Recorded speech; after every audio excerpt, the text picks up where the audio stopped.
présente alors, je suis Nahla Ben Amour, je suis professeure en informatique de gestion à l'Institut supérieur de gestion et je dirige mes recherches au sein du laboratoire La Redec que je dirige. Donc mes activités de recherche, c'est plutôt par rapport au système d'aide à la décision dans un environnement incertain.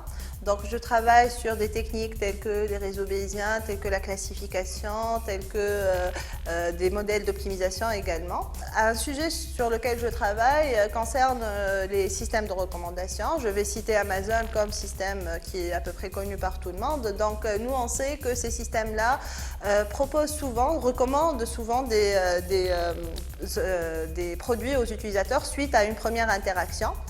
Donc ces recommandations pour l'instant sont généralement basées sur juste le rating de l'utilisateur par rapport à un produit acheté. Donc ce qu'on propose, c'est d'améliorer ces recommandations en se basant sur la communauté à laquelle appartient l'utilisateur. Alors la communauté, ça peut être un ensemble d'utilisateurs, d'autres utilisateurs qui ont déjà utilisé le système et qui interagissent d'une manière ou d'une autre avec cet utilisateur-là. Comment on extrait ces communautés? Généralement à partir des réseaux sociaux. Donc, on travaille essentiellement sur les communautés dynamiques, c'est-à-dire sur l'appartenance de l'utilisateur à plusieurs communautés, mais dans le temps. Et actuellement, on démontre qu'on donne de très bonnes recommandations par rapport à des systèmes qui se basent juste sur l'utilisateur et sur ses interactions passées. Donc en général, les gens qui travaillent sur les systèmes de recommandation de par le monde, on n'est pas les seuls à travailler sur de telles problématiques, essayent de valider leurs propositions, leurs travaux sur des benchmarking communs.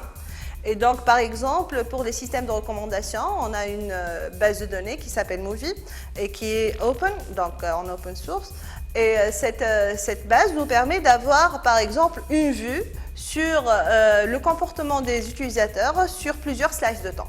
Donc nous, bien sûr, on va utiliser cette base de données avec nos techniques, on va faire une recommandation et on va se comparer à d'autres travaux qui ont utilisé la même base de données avec d'autres techniques. Pour l'instant, on démontre qu'on donne de très très bonnes recommandations par rapport à, par exemple, la base Movie et d'autres bases de données par exemple.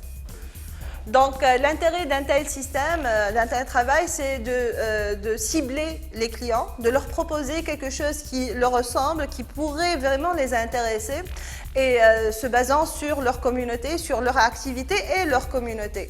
Donc la finalité, bien sûr, c'est d'avoir vraiment des retours par rapport à ces sites marchands, c'est-à-dire si on recommande quelque chose à l'utilisateur, on augmente la probabilité qu'ils vont réellement acheter le produit. C'est vraiment la finalité de tels systèmes de recommandation.